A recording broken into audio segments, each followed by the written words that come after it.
ने सीए लागू करने का नोटिफिकेशन जारी किया है। ये सीए आखिर है क्या? बीजेपी की केंद्र सरकार का कहना है कि 3 देश, बांग्लादेश, पाकिस्तान और अफगानिस्तान, इन 3 देशों के अल्पसंख्यक जो हैं वो अगर भारत की नागरिकता लेना चाहें तो उन्हें भारत की नागरिकता दे दी जाएगी। इसका मतलब बड़ी संख्या में यहाँ से अल्पसंख्यकों को हमारे देश में लाया जाएगा, उनको रोजगार दिए जाएंगे, उनके लिए घर बनाए जाएंगे, उनको यहाँ बसाया जाएगा। बीजेपी की केंद्र सरकार से हमारे बच्चों को रोजगार दिए नहीं जा रहे, पाकिस्तान से लोगों को लाके उनके बच्चों को रोजगार देना चाहते हैं। इन 3 देशों में लगभग 2.5 से 3 करोड़ अल्पसंख्यक हैं। ये तीनों बहुत गरीब देश हैं। जैसे ही भारत के दरवाजे खुलेंगे, इन 3 देशों से भारी भीड़ हमारे भारत में आ जाएगी। अगर इन 2.5-3 करोड़ में से 1.5 करोड़ लोग भी भारत आ गए तो कौन देगा इनको रोजगार? कहाँ बसाओगे इनको? बीजेपी वाले अपने घर में बसाएंगे क्या इनको? इनके अपने घर में रखेंगे क्या इनको? तो प्रश्न उठता है कि बीजेपी ऐसा क्यों कर रही है।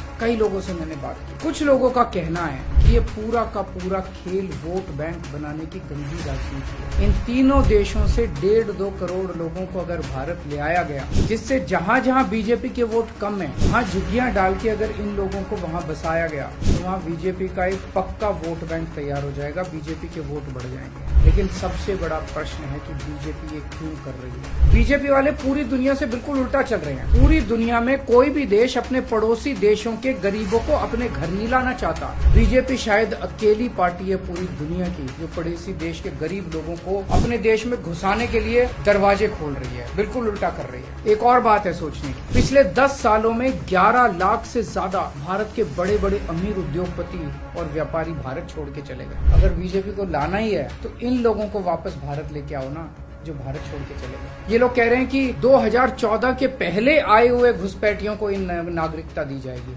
ऐसा नहीं है, ये तो शुरुआत है। एक बार ये सिलसिला चालू हो गया, एक बार दरवाजे खुल गए तो फिर बहुत बड़ी संख्या में पाकिस्तानी और बांग्लादेश से लोग भारत में आने लगेंगे और इसका सबसे ज्यादा खामियाजा उत्तर पूर्व नॉर्थ ईस्टर्न स्टेट्स भुगत रहे हैं, खासकर आसाम। अब बीजेपी कह रही है कि इलीगल माइग्रेंट जो आए हैं उनको हम नागरिकता देंगे, उनको हम बसाएंगे, असम में बसाएंगे। असम के लोग बहुत नाराज हैं। तो दोस्तों, पूरे देश की मांग है कि सीए को वापस लिया जाए। हम किसी हालत में अपने बच्चों की नौकरियां, अपने बच्चों के रोजगार दूसरे देश के लोगों को किसी हालत में नहीं देंगे। और अगर बीजेपी नहीं मानती तो इसको वापस नहीं लेती तो इस चुनाव के अंदर बीजेपी के खिलाफ वोट करके आप अपना गुस्सा जाहिर कीजिए। अस्सलाम वालेकुम नाज़रीन, आप देख रहे हैं वतन की पुकार मीडिया न्यूज चैनल, आपका अपना चैनल।